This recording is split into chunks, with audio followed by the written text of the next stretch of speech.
Transfer निरस्त करने के लिए विभाग को लिखा, नहीं मानी आपकी कोई बात नहीं मानी। कोर्ट में मैंने पूछा था कि कोर्ट से कितनों का फैसला हो गया, आप रिव्यू लगा के बैठे हो या कंटेम्प्ट में आप जा रहे हो, उसको नहीं पूछ रहा मैं तो ये कह रहा हूं कि कोर्ट में कितने 132 में से ऐसा कैसा है कि कोर्ट के द्वारा उसको वापस अपने इच्छित पूर्व मूल स्थान पे आना पड़ रहा है। अन्य सरकार में एक भी विभाग में ऐसा केस नहीं है। आज कम से कम 10 कंटेम्प्ट लगे हुए हैं सर, 10 कंटेम्प्ट माननीय स्पीकर साहब, और अभी भी मंत्री महोदय ये जवाब दे रहे हैं कोर्ट से आदेश आ जाएगा। मैं तो सीधा सीधा पूछ रहा हूं कि कोर्ट से कितने लोगों का आदेश हो चुका लगाने का और उनको आप कब तक लगा दोगे? कंटेम्प्ट है, एक भी रिट नहीं है पेंडिंग।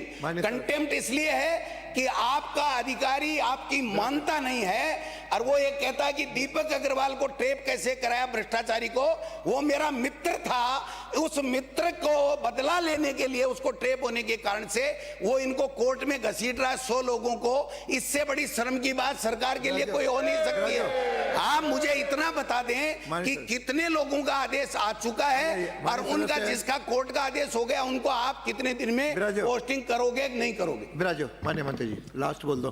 माननीय अध्यक्ष महोदय, पर्याप्त हो गया। मैं माननीय सदस्य को आश्वस्त करना चाहूँगा, कोर्ट में जो भी आदेश हुआ है, अभी जैसे 9 लोगों ने ये जो आदेश हुआ उनको हमने नियुक्ति उनके इच्छित स्थानों पर दे दी, जो पहले से लगे हुए थे उसी स्थानों पर दिए। और भी जैसे कोर्ट वाला जो प्रकरण है, न्यायालय सर्वोच्च होता है, न्यायालय के आदेशों की पालना करना हमारी सरकार का धर्म है और न्यायालय के आदेशों को अवहेलना हम नहीं करेंगे, उनकी पालना करेंगे। और जैसे जो संख्या पूछ रहे हैं केवल अटेम्प्ट के आदेश 89 कर्मचारियों का हो चुका, उसमें से 6 डॉक्टरों को आपने लगा दिया, वो 6 डॉक्टर आ गए, अच्छी बात है, लेकिन बाकी के आदेश होने के बाद में इंतजार किसका किया जा रहा है? मेरे पास में सारे कोर्ट के आदेश है, आप कहो तो मैं टेबल कर दूं, आप कहो तो मैं आपको भिजवा दूं।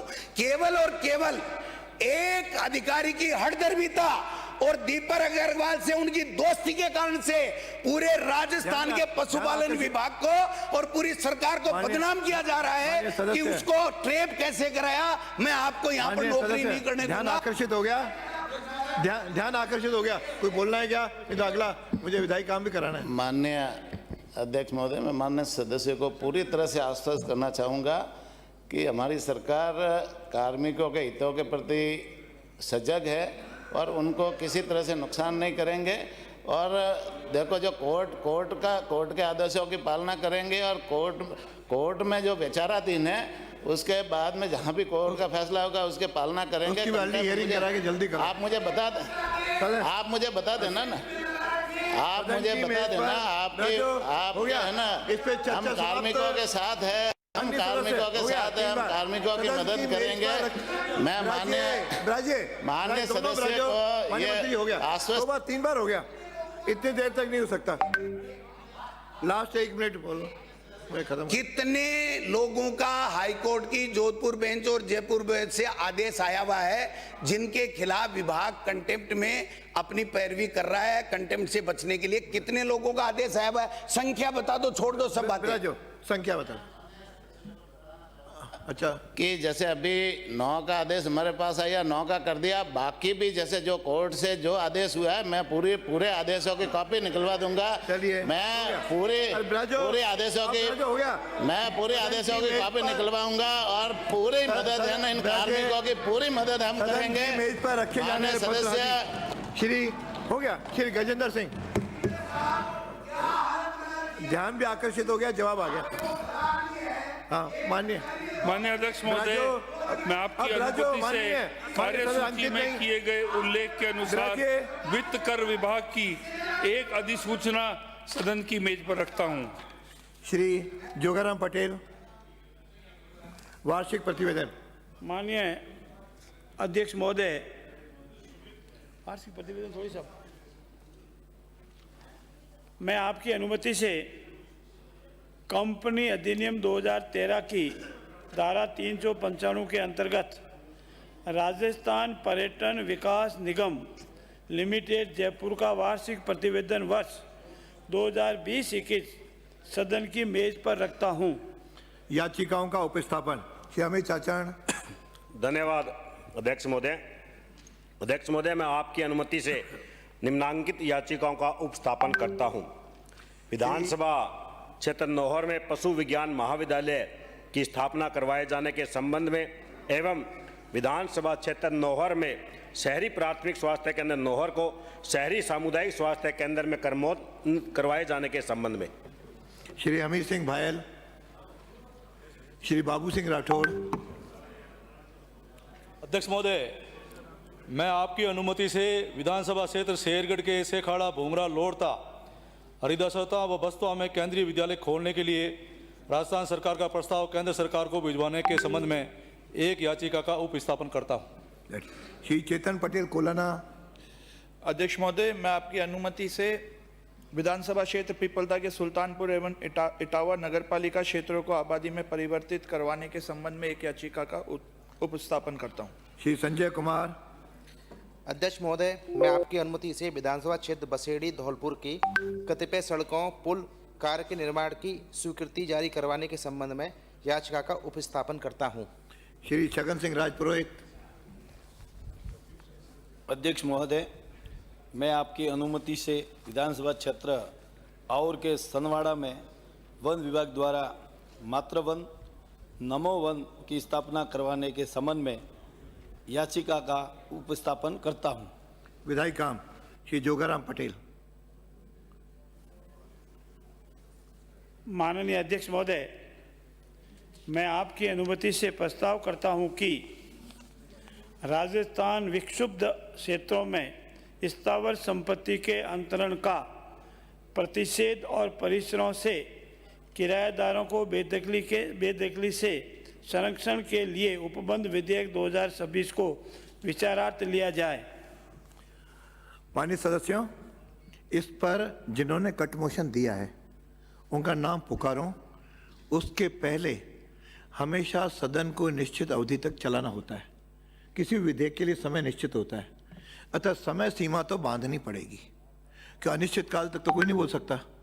और अभी भी 3 बजे के आसपास ये अपन विधेयक करें। मेरे पास बोलने वाले जिन्होंने कट मोशन लगाया ऐसे 23 लोग हैं। उसके अलावा 3 जब अपना अंतिम वाचन होता है उसमें भी 2-3 4 लोग बोलेंगे और मंत्री का जवाब भी होगा। तो कुल मिलाकर के इसे निश्चित समय, और ये हमेशा सभापतियों को निर्देश मैं ही देता हूँ और सबसे आग्रह तो सब आसन का पालन करें। आसन का पालन करना हम सभी का ड्यूटी है। और घंटी भी बजाई, नहीं तो समय कैसे, आदमी तो बोलते समय पता नहीं लगता कौन कितना बोल रहा है। मैं भी बजा रहा हूँ, अगला भी जो आसन पे बैठेगा वह भी बजाएगा, ये उसका अधिकार है। अतः आज मैं निश्चित करके जा रहा हूँ प्रत्येक जो इसमें है अधिकतम 10 मिनट सबको बोलने के, 5 मिनट बताया कि मेरे को कम पड़ता है, और तब भी जाकर के 8 बजे तक तो ये सदन चलेगा। इसलिए अधिकतम 10 मिनट तक बोलें। कोई वाइंड अप कर रहा है तो 1-आध मिनट सभापति को कह के सब मैं वाइंड अप कर रहा हूँ, मुझे 1 मिनट आधा मिनट और दे दो। सदन तक सभापति देते हैं, मैं भी देता हूँ। अतः इसका पालन करें, ऐसा मेरा सबसे आग्रह। श्री गोविंद सिंह डोटासरा। अध्यक्ष महोदय, ये क्रम संख्या वही होती है। अध्यक्ष महोदय, मैं आपके आज्ञा और व्यवस्था शिरोधार्य है, लेकिन मैं फिर एक बार निवेदन करना चाहता हूँ। ये आसन का अधिकार है, वो किसको बोलने दे। कल वाली घटना का बोल रहे हो? कल वाली का? हाँ, कल वाली बात का उचित समय पर, क्योंकि मैंने अभी पूरे देखे नहीं, साक्ष्य भी इकट्ठे कर रहा हूँ, उस पर मैं इकट्ठे करके उचित समय पर इसका निर्णय भी दूंगा। उसके अलावा कोई बात हो तो बताओ। अरे मैं फिर निवेदन करता हूँ उस पर जल्दी व्यवस्था दें, ये नहीं बोले, क्योंकि हम सब उस कल की घटना से बहुत क्षुब्ध हैं, दुखी हैं। इसलिए आपकी अच्छी व्यवस्था हो और जल्दी हो, ये निवेदन है मेरा। चलिए, मानिए गोविंद सिंह डोटासरा। माननीय स्पीकर साहब, ये बिल राजस्थान विक्षुब्ध क्षेत्रों के स्थावर संपत्ति के अंतरण का प्रतिषेध और परिसरों से किराएदारों को बेदखली से संरक्षण के लिए उपबंध विधेयक 2026 मेरे समझ से परे है कि इस बिल की आवश्यकता क्यों पड़ी। यहाँ राजस्थान बहुत ही शांति प्रिय है और इसमें किसी तरीके की कोई बात आज की तारीख तक आई नहीं। ये बिल केवल और केवल सभापति महोदय इसलिए लाया गया है कि गुजरात की अंदर बिल है और वहां पर आराम से सत्ता चल रही है। एक धार्मिक उन्माद फैला करके, ऐसे बिल ला करके, एक माहौल बना करके और बहुसंख्यक वोटों को अपनी तरफ करके और सरकार में काबिज रहना है, ये इनके इन प्रकार है। इसलिए वहाँ और वो मॉडल यहाँ पर आप अडॉप्ट करने जा रहे हो। एक तरीके से जमीन जायदाद के ऊपर नजर सरकार की हो तो इससे बड़ा कोई दुर्भाग्य कोई हो नहीं सकता प्रदेश का कि सरकार ये चाहे कि कौन जमीन बेचेगा, कौन जमीन खरीदेगा, कहाँ की जमीन कीमती है, कहाँ मुझे इसको जो है वो क्षेत्र घोषित करना है और डिस्टर्ब एरिया घोषित करना है, किस अधिकारी को वहाँ लगाना है, कौन अधिकारी उसकी कीमत तय करेगा, बेचेगा नहीं बेचेगा, खरीदेगा नहीं खरीदेगा, इसकी अनुमति देंगे। ये सारे के सारे अधिकार जो हमें संविधान से हमें हर नागरिक को प्राप्त हुए हैं, उन के ऊपर सरकार का नियंत्रण करना और सरकार का इस तरीके से भ्रष्टाचार का बढ़ावा देने के लिए और उस क्षेत्र को, शांत क्षेत्र को अशांत करने का एक षड्यंत्र इस बिल के माध्यम से सरकार करने जा रही है। इसका मैं पुरजोर शब्दों में आप देखिए सर, धारा 3 क्या कहती है, अपनी मर्जी से डिस्टर्ब एरिया निर्धारित करेगी, कोई कुछ नहीं, जो सरकार को लगेगा। एक समुदाय विशेष, कौन सा समुदाय, आप इस बिल में किया क्या एक जगह 90% माइनॉरिटी के लोग रहते हैं, एक ऐसा मोहल्ला है जिसमें 98% हिंदू कम्युनिटी के लोग रहते हैं, तो क्या वो माइनॉरिटी वाला ही होगा या हिंदू वाला होगा या नहीं होगा? कम से कम किसी समुदाय विशेष को आप इंगित करना चाहते हैं, आपकी मंशा क्या है? वो अगर कानून बनाने जा रहे हैं तो उस कानून के अंदर आपको मंशा अपनी स्पष्ट करनी पड़ेगी। ये मैं निवेदन करना चाहता हूं जो इन्होंने नहीं की है।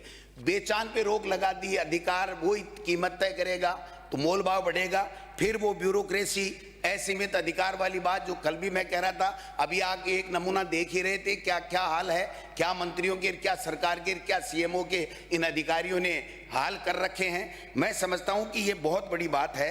भ्रष्टाचार के दरवाजे खुल जाएंगे। धारा 5 जो कह रही है कि एसडीएम ही करेगा और एक कोर्ट में भी नहीं जा सकते, कोर्ट में भी नहीं जा सकते आप, आपको ही अधिकार हो गया, सरकार से ज्यादा कुछ भी नहीं। सरकार मीन्स ब्यूरोक्रेट, कौन मुख्यमंत्री, कौन मंत्री, कितनी चलती है कितनी नहीं चलती है सबको पता है सर। इसलिए मैं ये कहना चाहता हूं कि आप समुदाय विशेष को टारगेट करके एक एरिया यहां डिस्टर्बेंस लाना चाहते हैं, जो शांत क्षेत्र है उसको डिस्टर्ब करना चाहते हैं, गोलमाल परिभाषा देकर के क्या करना चाहते हैं। सरकार का फैसला इस कानून में ये कर दिया कि अंतिम होगा, तो मैं समझता हूं कि अंतिम होगा। सरकार संपत्तियों का रजिस्ट्रेशन भी अनिवार्य कर दिया, किसी के पास पट्टा है, किसी के पास नहीं है, किसी ने रजिस्ट्रेशन कराया नहीं कराया, ये सारी बातें कुल